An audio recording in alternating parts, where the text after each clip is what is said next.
Welcome to The Cap, where we are here to speak with college reps and other professionals in the field of college admissions to help answer all your questions and guide you through every step of the process. So if you're serious about college admissions, you've come to the right place. Are you ready? Let's talk about it. And now, here's your host, Dr. John Durante. Welcome to The Cap, the College Admissions Process Podcast. I am your host, John Durante, and I am here to introduce you to college admissions representatives and other professionals in the field of college admissions. Our purpose is to serve you, the students and parents, so that you may gain insight straight from the people who ultimately make the decisions.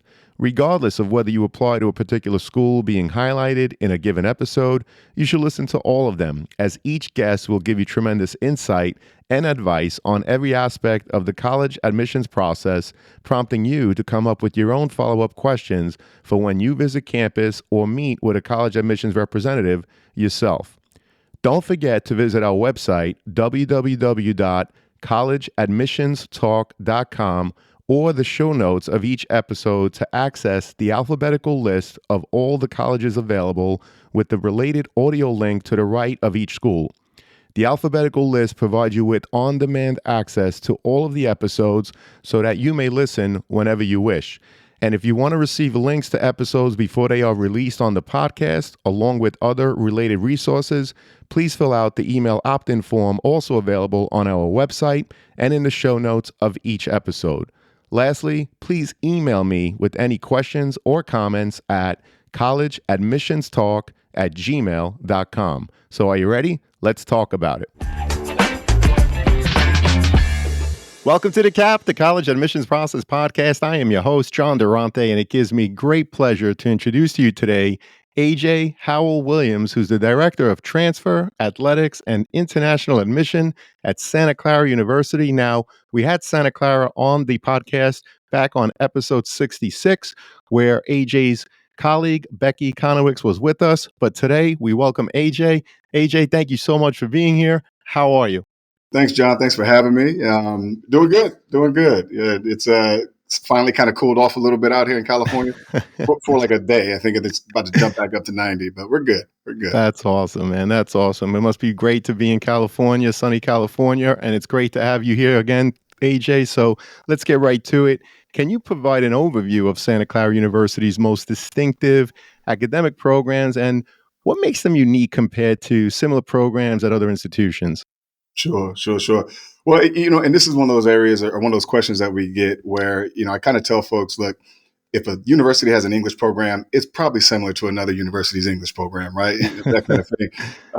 But the reality is, I think, our location might help sort of distinguish our programs and what's available to students, through them, in part because we're in the Silicon Valley, right? We're in Northern California, within minutes from, some major cities, a smaller town and a smaller town feel sort of in San Jose and all that. But, when you hear that term Silicon Valley, that's where we are. So while we are known for, engineering and business, law at the graduate level, most of our students are actually in the College of Arts and Sciences. So, strong programs in biology, political science, communication, programs like that. And so in terms of sort of distinctive offerings at Santa Clara, we have 3 centers of distinction, right? Because we are a Jesuit school.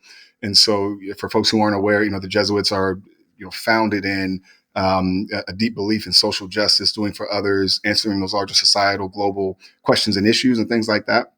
And so we have a, Markula Center for Ethics, which is, if not singular, it's one of a few throughout the country. And they, work with not only our undergrad and grad populations, but also local organizations and major, Fortune 500 companies and things like that who want to do some trainings for their staff or just, some philosophy, kind of deep thought processes for their overall organization. So that's pretty cool.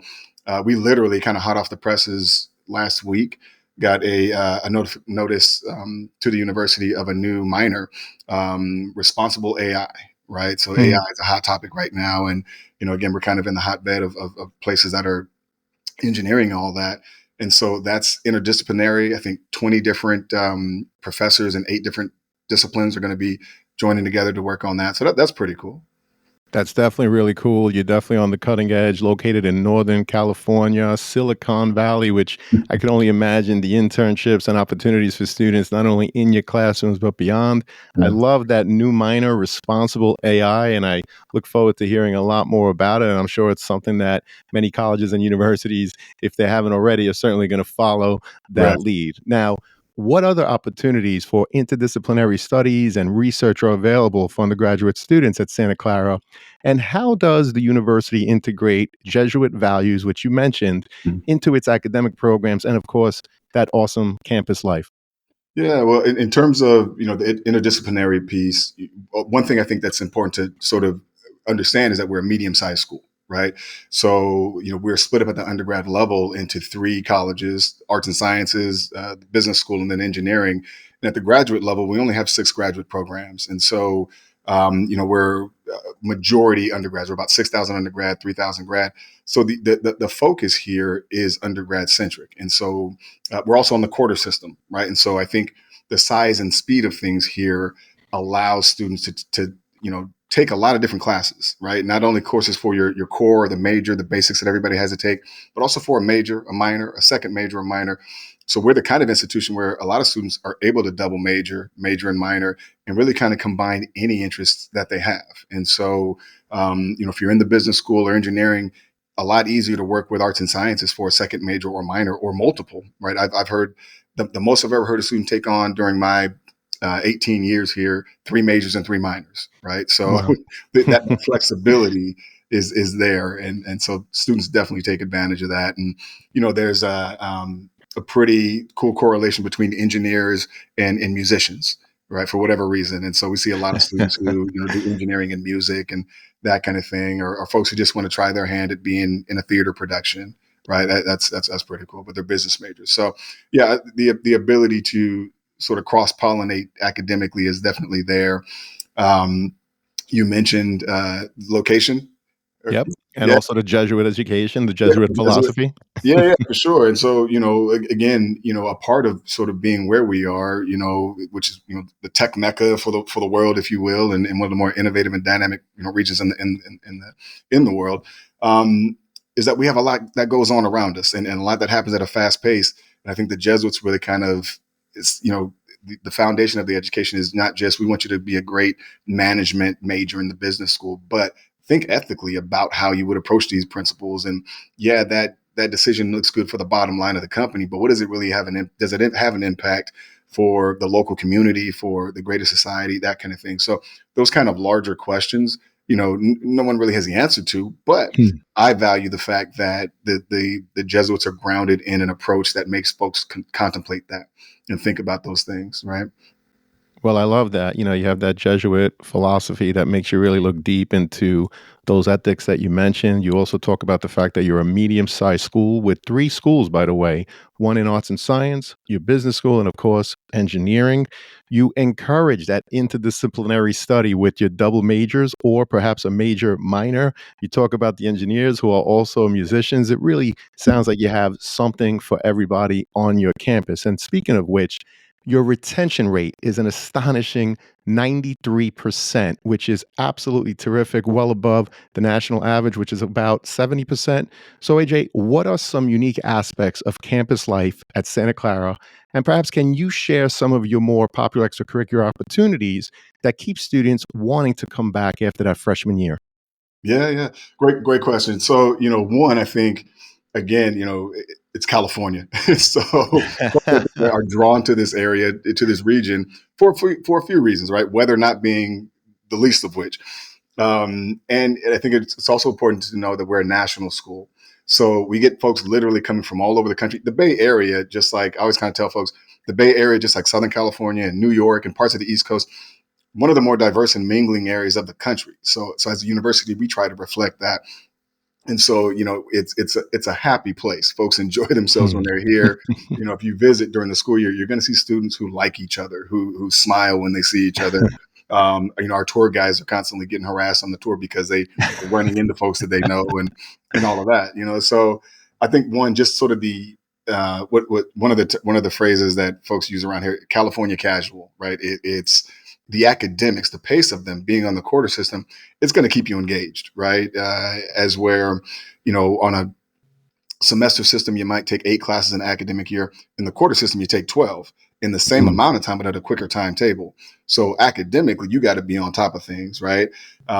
But it's also about balance. And so, our folks are out and about, they're enjoying nature. It's a pretty physically active and fit campus. Not that there's pressure to be, all of that, but it's California, right? So folks take Mm. advantage of that. I literally just came from the gym right now, so yeah, it's I think just a fun environment. Um, our retention rate is high, is what one of the highest in the country. Our 4-year grad rate is also one of the highest in the country, and I think the size and speed of things, again, to go back to that, play into that, right? Folks come in, they figure things out, they're productive while they're here, they get out on time, and then they move on, and they're pretty productive as well. So those are all good reasons, I think. The campus itself is aesthetically pretty pleasing, a pretty nice place to be. Again, I've been here 18 years. I don't mind going to work, so it's pretty nice. Of course. And you talked about how your courses are run. It's not typical semesters. So could you just elaborate on that for students and parents that might be listening that are unsure of the method that you use? Sure, sure. So, I tell folks, generally speaking, I would say, 4 classes usually makes a student a full-time college student, right? Hmm. Uh, I would say most folks are probably, because of the way that most high schools are set up, more familiar with the semester system, 2 academic terms, in the Right. year. So you're looking at around 8 classes in a setup like that. On the quarter system, 3 academic terms, right? We don't count Hmm. the summer. I don't know why they call it trimesters. It's just is what it is. So you take about 12 classes. They run for 10 weeks of instruction, and then you have a week of finals. And so it is fast paced, and it keeps students on their toes. I mentally was much more of a semester system guy. I just like to take my time and all that. But I'm very impressed with our students because they, within the third week have tests and papers and quizzes and all that they're preparing for. Um, it's sort of in line with this. We always get the question, what kind of student thrives at Santa Clara or does well? I would say anybody who's going to school on a quarter system is Hmm. probably somebody who, is a multitasker, right? And can handle quite a few things at once. Kind of always likes to be, stimulated or engaged in some way. Because I don't know any one student at Santa Clara. And we've had, some of our Division I athletes who work in the office who just do one thing, right? And so, a lot of folks have their hands in a lot of different pies. Well, we appreciate that. And of course, AJ, visiting campus is so important as part of the overall college process to help determine fit. So, if a student is fortunate enough to visit, what are some of the must see areas they have to visit? And what are some examples of really good questions students should ask when they visit the admissions office? Yeah, sure. Well, yeah, visiting is very important if you can, right? If you can get out and walk around campuses. And one thing when it comes to that fit question is that, again, I've been in the field about 20 years, right? And so I always kind of tell folks, regardless of whatever sort of publications you're looking at, US News and World Report, Fisk Hmm. guides, whatever, what have you, their job is to sort of split us all up into different categories and rank us and all that kind of stuff. In my opinion, schools fall into one of 3 categories: small, medium, or large. Right. So, if you have the opportunity, and most folks do, to get out and visit schools that represent that size, do it, because then you'll get a sense of, is a liberal arts college, is that too small for me? Or is it exactly what I'm looking for? Is a campus of 40, 50, 60,000 something that I really want, or is that too many people? Right. Or Hmm. the sort of those medium-sized schools that are sort of a sweet spot in between. And so, yeah, definitely get out and visit as many campuses as you can. And I would say, that sophomore, junior year, if you have that flexibility to do that, senior year, if you're waiting to that point, you might as well just wait to see what schools you got admitted to, and then, take those efforts. But yeah, I definitely, for us, we offer information sessions and campus tours throughout the school year. Most Saturdays throughout the entire year. Hmm. Most Saturdays throughout the school year as well. And so, we don't do interviews. We really, I think half the battle with us is just folks seeing the campus, because once they see it, we're up there on their lists. If not number one, we're in the top 5. So I definitely get out there, walk around. I would say in terms of questions and all of that, it's really important, I think, to just have a sense of the school that you're visiting, right? Um, do a little research on the front end, and to that point, for students who aren't able to get out and visit us because they're on in a different part of the country or the globe. After the pandemic, especially, schools went overboard with the type of online offerings that they put out there and things like that. So you can still get a sense and still demonstrate that interest, even if you're not able to physically get out to a campus. So I definitely recommend that. We're here. We're not going anywhere. We're the oldest institution of higher learning in the state. Mhm. Come out and see us. Come out and see us. And it's pretty good weather pretty much year round. So Well, those are great pieces of advice. And I also appreciate the fact that you mentioned the online offerings because, as you indicated, there's a lot of people from outside of the great state of California that are interested in Santa Clara. So, again, online offering students, and you touched upon that key term, demonstrating your interest. So, AJ, I just have to ask as a follow up, is that something demonstrating a student's interest? Is that something that you track? And do you use it in any way during your admissions review? yeah, sure. So we definitely do. And I would say, in this time of sort of increasing applications and, you know, now that said, increasing applications doesn't necessarily correlate to true interest, right? Mhm. Students are just simply applying to Right. more and more schools. So it definitely comes into play. And I would say more so and these students don't even know who they are in our applicant pool, but those students who are on the bubble, those students who, are maybe, yeah, we could take them, but we could also defer this student and see how they're looking, or somebody on the wait list, that kind of thing. If a school's in your backyard or even not, and you're saying, hey, I really want to come here, I'm very interested, and you haven't shown any inclination of the potential to enroll if admitted, then why would a university take a chance on you? And so I tell students all the time, they live currently today in amazing times, right? I don't know if you had, I mean, it would have been great if we had Google growing up, right? Just information at our fingertips. The students got to use it, do their research, and so I think I kind of got lost in the question there, but definitely come out and visit schools and do all that. Yeah, well, you didn't get lost in the question because you raised a very important point, which is that schools are receiving far more applications than before, but it doesn't mean that every applicant is 100% interested in your institution, right? So if students demonstrate that interest and they show that they're serious, that certainly can help them in the process. And even if an institution student doesn't say that they track demonstrated interest, it's important to do so anyway, so that you're doing your own research, so that you're determining for yourself whether or not the school is indeed the right fit or not. So, speaking of which, I was curious, what is the institutional goal in terms of how many freshmen you actually want to admit, and how many overall applications do you actually receive to consider for that freshman class? Yeah, for sure. And I'll answer the question, but I'll do it in a way that I always try to, which is to give it more context, Sure. and really just really explain to students. And when I'm in person with families and we're giving our presentations and all that to a room full of folks, I like to go about this a different way, right? And kind of Hmm. go around the room Hmm. and poke and prod and see how stressed out folks are and all that. In part because I really like to sort of demystify this whole aspect where folks think it's rocket science. You need a 4.0 GPA, you need, all these crazy test scores and all that. The national average admit rate for all those 2,000 plus 4-year institutions in the country has hovered for like 20 years in the 66% range, right? So, a lot more schools admit a whole lot more students than folks realize. That term selective just means that a university admits less than half of the students who apply. Only 20% of all the schools in the country fit that bill. But then within that, there's different layers, different strata of selectivity, right? Super selective and all that kind of stuff. So again, that goes down to students being realistic, doing their research. You probably shouldn't apply to Ivies with a 2.0. It Right. ain't going to go well. Right. And so for us, we for the last few years have hovered around 19,000 applications. We look to bring in again for the last few years a first year class, students right out of high school of anywhere from 1,400 to 1,500, right? And that's starting to creep up a little bit.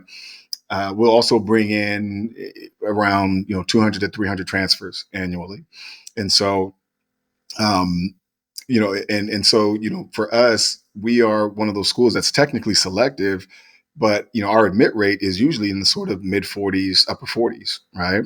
And I'll say that number, and sometimes when I'm talking to a room of folks, I'll get a mom who snickers, usually an East Coast mom, and she'll be like, "Oh, that don't sound too tough." But then I love that part because I have to break it down. We attract a very accomplished group, right? Right. So our averages for our admitted students are up there, right? And Right. I put them up there with most schools in the country. But our average unweighted GPA, so on a 4.0 scale for the Hmm. last several years, Hmm. has been like a 3.85, 3.87. Wow. And so one of the pieces that's big in terms of the admission side of the academic piece of things is not only that GPA, but what did you take? Did you challenge yourself? How rigorous was your time at your school? Hmm. Right? Because at each school, we know what's offered. So if you're looking at STEM areas for us, what's that math level? What's that science level? Right? Did you challenge yourself in the environment? If they have honors, AP, IB, did you take some of those? Right? And if they don't, then what do they offer? And how did you challenge yourself within that environment? We are test optional.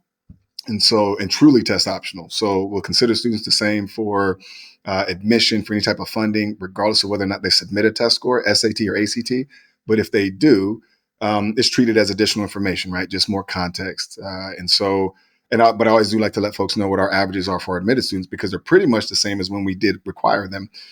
In part because now only the students who are in that range are sending those, but about a 1470 on the SAT and a 33 on the ACT. Right. So, I mean, that's the middle of the pack for us. And so it's an Right. accomplished group in terms of the numbers that we see, but it's a holistic evaluation. So the personal side, essay, extracurriculars, all of that just informs us in terms of who this student is, what are they going to bring to our campus, to our classroom environment, what kind of roommate they would be, that kind of thing. Right. Well, there's so many great things that you touched upon. I want to break it down just a little bit. Number one, I appreciate that you talked about the national average in terms of admit rate. It's about 65 to 66%. You mentioned that at Santa Clara, it's somewhere in the mid to upper 40% range, which is terrific. I'm glad you mentioned that because a lot of people are stressed with the process because they're applying to schools where the admit rate is 10% or less. So I don't care if you have a 4.0 unweighted average. You're the president of every single club. You wrote a book. You founded a club. You're one of those great, amazing kids. Anybody applying to a school where the admit rate is under 10%, it's a reach school for everyone. So I think in terms of helping lessen the stress, it's very important to sure go ahead and apply to the tough schools, but you got to have a balanced list. And the reason why I talked about your institutional priority in terms of how many you admit and how many applications you actually receive, I'm going to repeat it. You have 19 plus thousand applications for a freshman class of somewhere around 14 to 1500, right? And you mentioned there's also on top of that 2 to 300 transfer students. I mentioned that because with those numbers, 19,000 applications, where you're looking basically for an incoming class of 1500, I would guarantee that the first 30%, if you will, right, that are rejected, unfortunately, their profiles are probably not that different than the students that are admitted. Is that Great. true, AJ? Anything you want Yeah. to add to that? Yes. Yeah. Yeah, definitely. I always kind of tell folks, and I was not a math guy, so don't, Me neither, AJ. but like a parabola or like the bell curve, Mhm, mhm. I would say for the majority of college application pools, applicant pools, you got that top 25 that they're getting into your school. They're getting in a lot of different schools just based on the Right. number of their strong students. You got that bottom 25. Hopefully they have a backup, but you'd be surprised, or I think most families would be surprised, that 50%, there are so many students that look very similar Mhm. academically, right? Sure. And you made a great point in terms of, if a school's admitting 10%, that means they're denying 90%. That means it's a reach for everybody. It's nothing to bank on. And Right. so yeah, I mean, there's a lot of students, and that's really kind of what our job is to sort of suss out, okay, well, who's serious about coming if admitted, who's viable for this program, all that kind of stuff. And there's a lot of different factors that go into making a class aside from just the numbers, right? If it was just the numbers, we could run a algorithm and do this. But there are folks like me and yourself who help students, figure this out who, it's more of an art than a science, Absolutely. I love that. It's more of an art than a science. And you mentioned the test optional nature of your review process. You also shared some really high numbers in terms of SAT averages and ACT averages. Of course, I want to warn that since you're test optional, students and parents be mindful of the fact that the numbers are so high because only students that are scoring well are submitting. So, to that point, can you share the percentage of students who were accepted at Santa Clara that did not submit standardized test scores? This is a question that's very important to a lot of students and their parents who still feel that the test optional nature of college admission Yeah. is a myth. Correct. Yeah. And what I'll say is, I don't, off the top of my head, I don't have those numbers specifically, but I can give you a range. And so, Sure. I would say slightly over half of our pool decided not to submit hmm scores, right? In terms of who was admitted, it was, slightly over half of the students who did submit, right? So, and let's break that down a little bit because in part, test scores were really just, in my opinion, and I just rotated off of a national advising board for the College Board, right? The folks behind the SAT and AP. hmm We have always known as a society, there's a stronger socioeconomic correlation to who does what on tests than there hmm is anything in terms of race, culture, all that kind of stuff. If you have the resources to test again, to get test prep and all that, you're going to do better. We just know that, period. The pandemic really kind of forced universities to put their money where their mouth was, right? hmm Prior to the pandemic, only about 10 to 12% of all those 2,000 plus four-year schools in the country were test optional, test free, some variation thereof. Now, because of the pandemic, because students could not physically sit and take it, it's closer to around 80%, right? So some schools, are completely test optional. Some schools are test free. They don't look at them at all. Right. UCs, for example, test Yep. free. Yep. Guess who still gets the most of any school system in UCLA? Because nobody believes it, right? To your point. And then some schools, they're test optional for admission, but if you want to be considered for a merit-based scholarship, you need to have a Right. test. So I tell students all the time, it's just, in my opinion, it's smarter and safer to just have a test in your back pocket. Right. There's just, take it at least once, right? The SAT, the ACT, have that in your back pocket so that you have the flexibility now and less pressure, through that application process. If you have a score and the school requires it, you can send it. If they don't, you don't have to, right? So again, for us, in terms of our pool, the students who have those test scores were students who are probably coming from well-resourced backgrounds, and they're probably the same students who Right. taking a bunch of APs and honors and all that kind of stuff, right? So they're still, again, to me, the tests were just the leading socioeconomic factor in play. Right. Now, with the removal of that, those socioeconomics are still there. Right. You Right. know what I mean? So it still plays out similar to what folks think. Yeah. Well, I appreciate that, especially when you talked about the fact that many schools are test optional. However, for merit based scholarships, they may require them, right? So, students, it's very important to always check the individual school's websites for the latest information in terms of that. And what I'll add is that a school might be test optional, but again, if you're applying to a specific major, something that's a little bit more competitive, such as engineering, nursing, again, check that website for the latest information to see if in fact you need to submit for those special programs. So let's dig a little deeper into the overall application review. AJ, what advice would you give to students to help their application stand out during the review process? And are there any common mistakes that you see that students should avoid when submitting their applications? Sure. And good question, John, and one that, we get quite often, which my answer is always, especially to seniors, at this point, you've done what you can do. So there really is no magic or no secret serum I can give you, because the academics, at the end of the day, even though it's a holistic evaluation, the academics are going to carry the day. They're going to Sure. carry the weight in terms of, are you a viable applicant? Are you in the ballpark, right? hmm In terms of the personal side, really, and we get asked to do, we being admission counselors and all that, always get asked to do essay workshops and talk about the reality is, as I tell folks all the time, you're not getting into Harvard with a 1.8 GPA because your essay was awesome, right? And Right.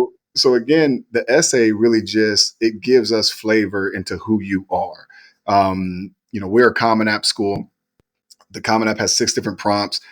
Write about an influential person or event or something like that in your life. I love it when students choose the last option, which is just write about any topic you can think of. We live in 2024. It's a crazy world out there. There's so much going on. If you can't find something interesting to talk about, what are you doing? And so, I don't think there should be as much stress or pressure that we put on essays as we do. But that said, as a student, if you're serious about going to school, it's probably the most important piece of writing you're going to do to this point. Right. So take it seriously, right? Spell check, get other folks to read it. There's being brave and talking about different topics and all that kind of stuff. There's also going too far, So it's important to not rush this process. Have fun with it. Again, we're looking for who you are as an individual, what you're going to bring to a campus community, to a roommate situation, to the class conversation. All of that is that flavoring that when universities say they're looking for diversity, that's not just racial, that's not just ethnic, that's everything you can think of, right? I kind of always used to say, if everybody likes Cheetos, somebody got to like Doritos, right? Like spice up the conversation, So yeah. Well, I appreciate that. I love the honesty, right? You're talking about the essay and you said it gives you flavor, right, in the admissions office in terms of who the student is.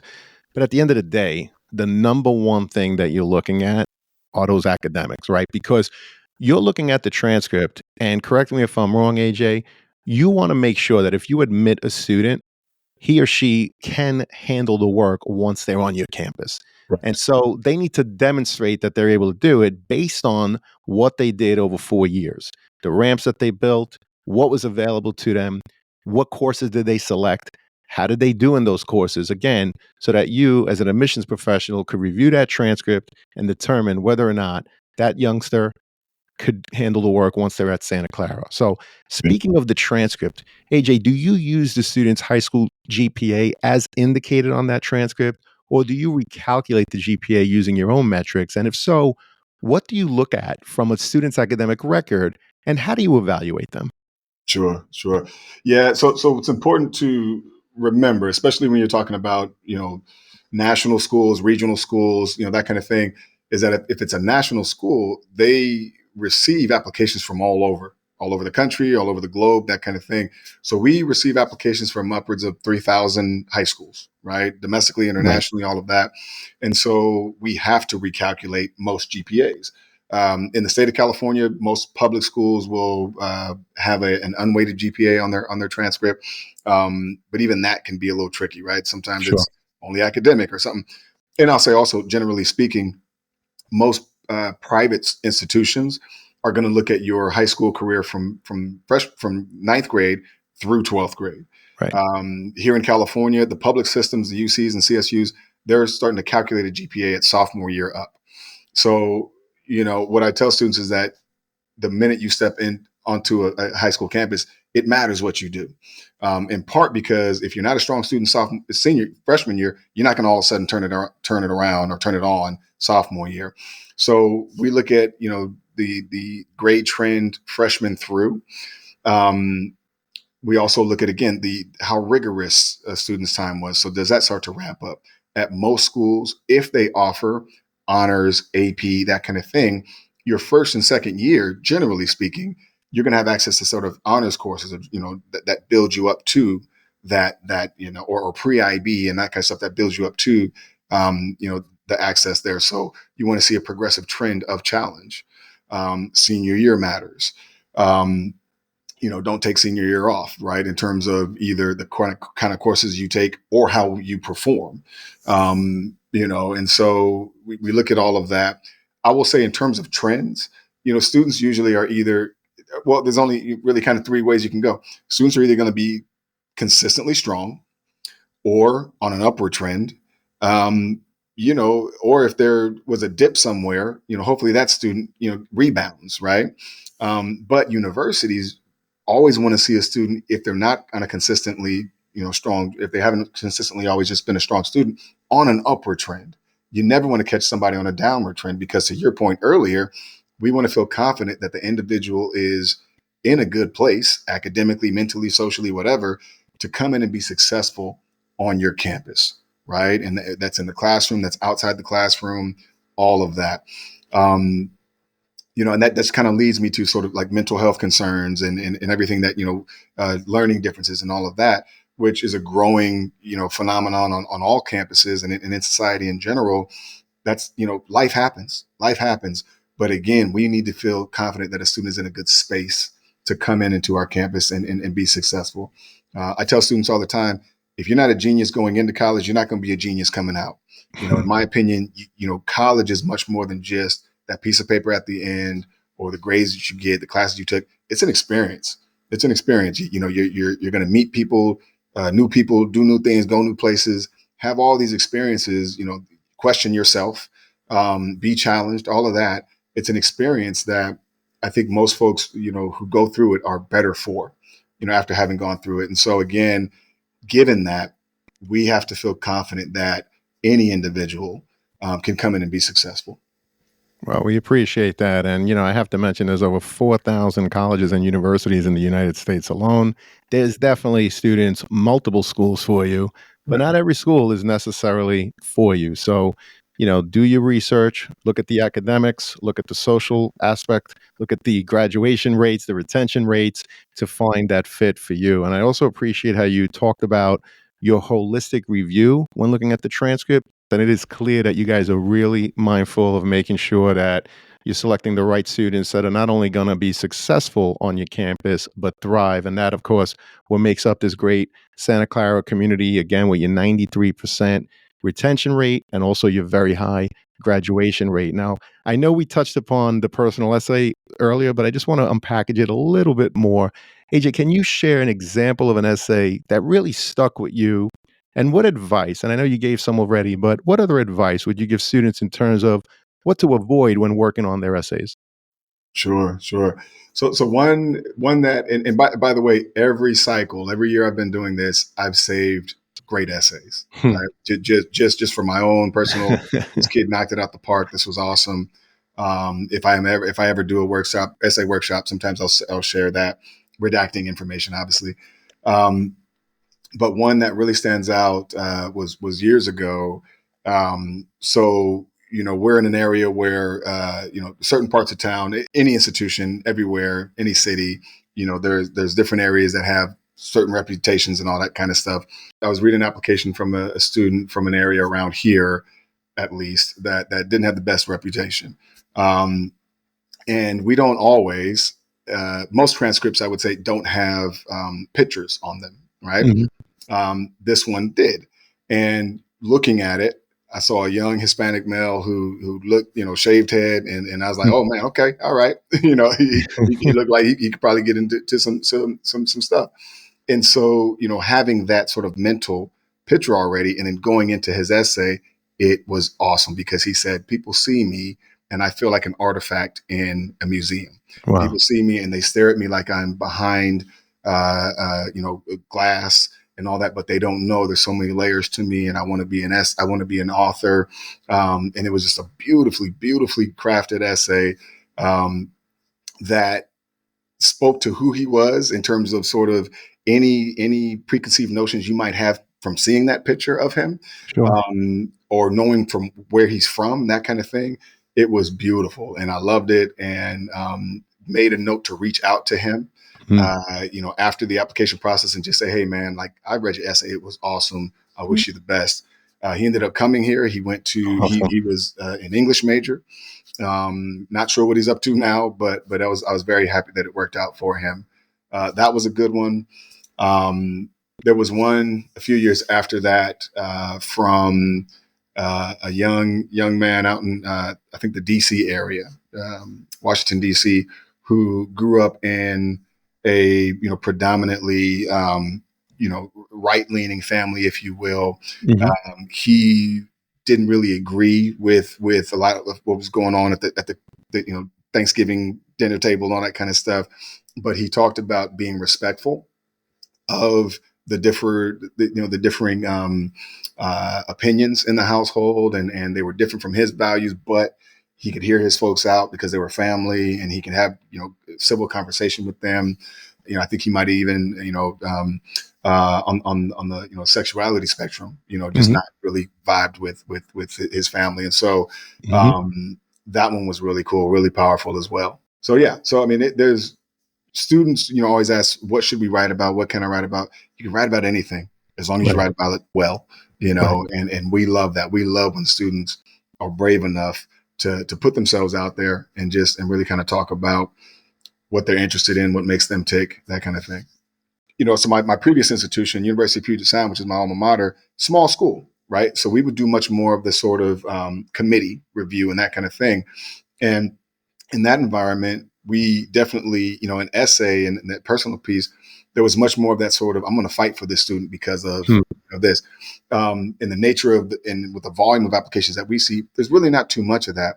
But in our notes section, we could definitely say, no, this is, a standout. We should take a chance on this one, that kind of thing. And so the essay and the personal side and the additional information section, all of that is really where a student should let us know everything that they can about themselves. Yeah, well, I appreciate those insights and those examples. The student that you actually reached out to must have been thrilled to hear from an admissions rep that, hey, you did a great job on your essay, congratulations. But I also like the fact that you talk about it's not so much the importance of the topic that you choose, because there's so many topics that you can choose, but it's really how do you take that topic, students, and give insight in terms of who you are, your thought process. Maybe there's a bump in the road. How did you pivot? How did you come back, show your grit, whatever it is, but really give insight, give flavor, right? As you mentioned earlier, in terms of who the student is as a person. Now, AJ, I know that Santa Clara also requires supplemental essays. So what are you looking for in those supplementals that are not available in other parts of the overall application? Sure, sure. Well, in the supplemental piece, and again, being a Common App school, I think there's close to 900 institutions that utilize the Common App. So students, very important that on those general essays, Right. you don't mention a specific university, right? Because that goes to all of them. Um, Again, check your work.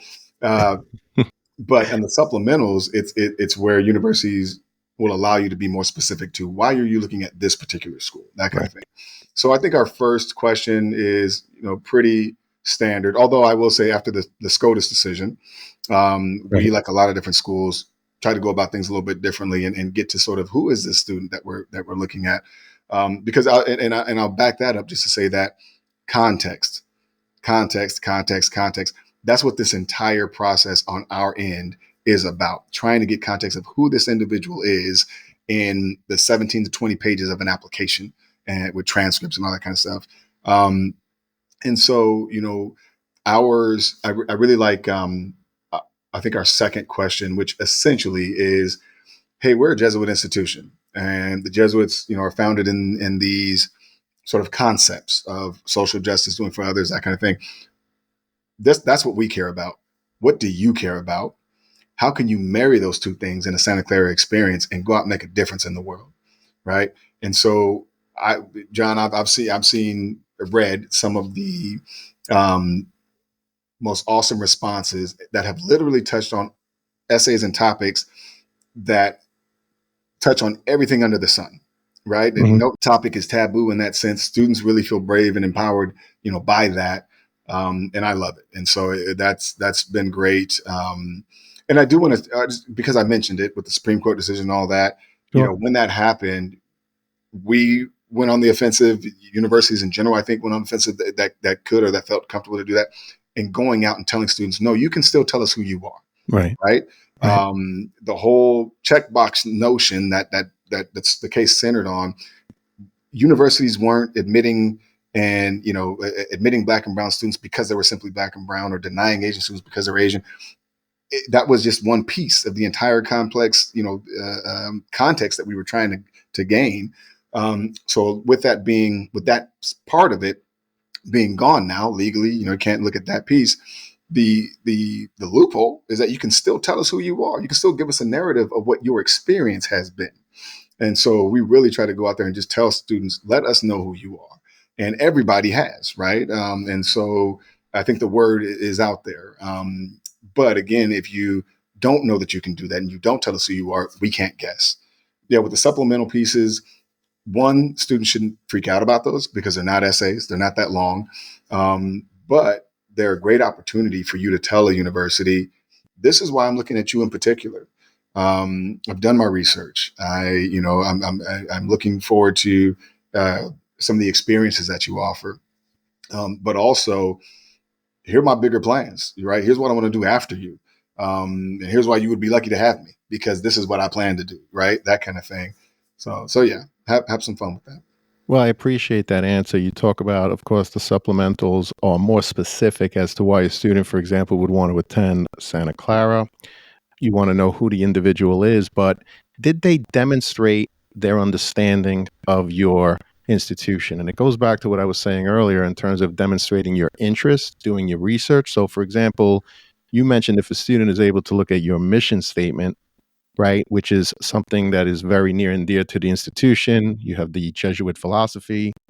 You want to know what does the student care about? And in their supplemental essay, for example, are they able to marry the two so that they show their values, who they are as a person, why they see themselves at Santa Clara, how do they see themselves contribute to this beautiful thing we call Santa Clara University? And to your point, showing off that they're not done yet, right? What do they intend to do even beyond Santa Clara? So did I hit the nail on the head on that or no, AJ? Yeah, for sure. For sure. Because I think it's very important for students to understand that nuance that, the supplemental is just that, demonstrating your understanding of the institution, looking at their mission statement, their philosophy. How does it align with your values? How do you see yourself at the school? Frankly, how are you going to make it better? I think if you're able to do that in those, the supplementals are very short, but if you're able to do that, I think it'll definitely, help you with that part of the application. So, AJ, this has been a phenomenal conversation. Before I get to the last question, I just have to ask, is there a question that I didn't ask or a topic that I simply didn't bring up yet that you'd like to share with us now? No, I think, yeah, we hit it on the head in terms of sort of covering Santa Clara in general. And I think we, took it broader than that. One thing I'll say, John, and I think especially as we start to talk about costs, right, and rising costs of college and education and all of that, and this sort of idea that's floating out there and gaining traction, and some of it's political, some of it's just sort of cultural, some of it's the reality of how much college can cost and all of that. Just in terms of the question of the necessity of going to school, the necessity of being educated or going to college. And, there's a little equation I came up with a while back, and it says education plus time equals dollar signs, right? And what I mean by that is the more educated you are, the more likely you are to be compensated as such. One, going to college isn't for everybody. Let's just get that out there, right? Some folks just don't, do well in school and they find success in other ways. That's totally fine. I do think, however, folks should be educated in whatever they do. If you're going to be a plumber, be educated about that. You're going to be in the trades, whatever, real estate, the same thing. So I think, society as a whole, we need to do a better job of making sure that in the K through 12 system, at least, we give everybody the chance that when they're done that senior year, they have the ability to go to college. They've done the work. The system has put them in a place to where they have the option of going to college. All that said. So I think, education is important. And to my point earlier, it ain't just about going to college to get the degree and get the job. Your worldview hopefully will improve. Your network will definitely improve, right? I was a first generation college student, all that. Sure.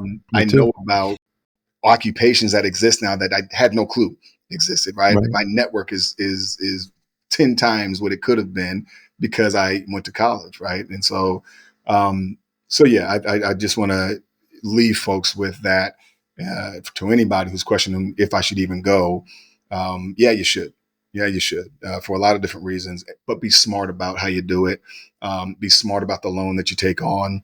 That kind of thing. Oh, one last thing I'll mention is Sure. we didn't talk too much about transferring, but I always like to let folks know that transferring is a much more useful and utilized process than folks give it credit for, right? You mentioned, 4,000 colleges and universities, about half of those are community colleges, That's right? right. So, 33% of all college students in the country attend a 2-year school. Mhm. And about, 38% of all college students, period, will transfer at some point, whether that's from a 2-year to a 4-year, or a 4-year to a 4-year, or a 4-year back to a 2-year because things didn't go too well for whatever reason. Hmm. Right? And then hopefully they can make it back to a 4-year. So, yeah, I mean, for a lot of different reasons, folks transfer. Be smart about it, right? Right. And just, have a plan should you go the 2-year route to make sure that you get out of that 2-year and move on to whether it's a certificate program or a 4-year school. You have to go into a 2-year with a plan. Well, I appreciate that. And it's sad, though, right, that you talked about that thing called cost, right? Because it's been so much more expensive to attend colleges. And that question that people are asking, is it necessary? And, I always say, yes, the cost of college is very expensive, but the cost of not having any education is even more expensive, right? So, to your point, if you're into the vocations, that's great. You want to be a plumber, be the best plumber that you can be. You want to be a doctor, be the best doctor that you can be. You want to be a teacher, whatever it is that you want to do. And I'm going to share that, like you, I'm a first generation college student, first person in my family to actually attend college. My first year, I was actually at a 2-year school. It was a 2-year state school. It certainly helped me with saving money. I ultimately transferred to a 4-year state school, got my bachelor's, and eventually got my doctorate. But my point is that that's what I needed to do for me. I certainly couldn't afford to do private schools, so I did the state school thing. I started in a 2-year school. So it's not so much where you start, how you start, it's how you finish, students. So, again, 4,000 colleges and universities out there. It's a shame that, the cost has become so prohibitive in so many cases, but there are ways around it. There are more affordable options. So you just have to be smart about the entire process. So, AJ, this has been a phenomenal conversation. I really can't thank you enough. Unfortunately, it does lead us to that last question, which is, what are the top 3 pieces of advice that you would provide students and their parents going through the college admissions process? And by the way, you've already offered a ton of information and advice, but what are your top 3? Sure. One, I would say, is just to get out and visit as many schools as you can, right? In the different sort of sectors that I mentioned, right? Small, medium, large. Um, there's a good chance that wherever you live, within a couple minutes to a few hours, you probably have an example of either a big state school or a medium-sized school or a small school. So, take that effort, do that. Do your research. Again, we live in amazing times, and so Google what you want to know. Most public systems in most states will tell you the base requirements for entry into their campuses. Private schools tend to deal, generally speaking, more with averages and recommendations and things like that. So don't stress out about this process as much as as we're prone to. Uh, don't mess around with deadlines. Deadlines are the last day that you can do something. There's no penalty for doing things ahead of that. And I'll say that too, especially if you're dealing with state schools and impacted campuses. Mess around and miss a deadline, your application's gone. So yeah, just put yourself in the best position possible. Do your pregame, do your research, and all that. But have fun through this process because hopefully you're going to find a place. And what I'll say too, a lot of times folks get fixated on school A or B, right? X, Y, or Z. But the reality is wherever you end up, it's probably where you should have been anyway. That's great advice. Absolutely. Wherever you end up is exactly where you should have been. And I want to repeat 2 things that you mentioned. Obviously, visiting schools, sometimes it's difficult, right? Especially if you're trying to visit a school that's in session and perhaps it's out of state. It might be a financial reason why it's not so simple to visit. But if money is not the issue, sometimes it's just, scheduling everybody's calendar. Parents are working, students are in school and what have you. So great advice in terms of visit a school that's close to home. Whether you intend to go to that school or not, it doesn't matter because when you visit a college campus, you start to get that feel, right? Exactly to your point. Do I want the big school, the small school, or the medium-sized school? So I appreciate that insight. And I also love that you said there's no penalty when you submit something well before that deadline. So that's great advice. This has been an awesome conversation. Thank you so much for your time and expertise today. John, thank you very much. I appreciate the opportunity. Our pleasure. And to everyone out there, thank you so much for listening, and good luck to you all with the college search. Take care all, and best wishes. Thank you for joining us on this episode of The CAP, the College Admissions Process Podcast. We hope you enjoyed the show. If you did, please don't forget to tell a friend and follow us on Facebook, Instagram, Twitter, and wherever you listen to your podcasts. I am your host, John Durante, and I look forward to seeing you on the next episode of The CAP.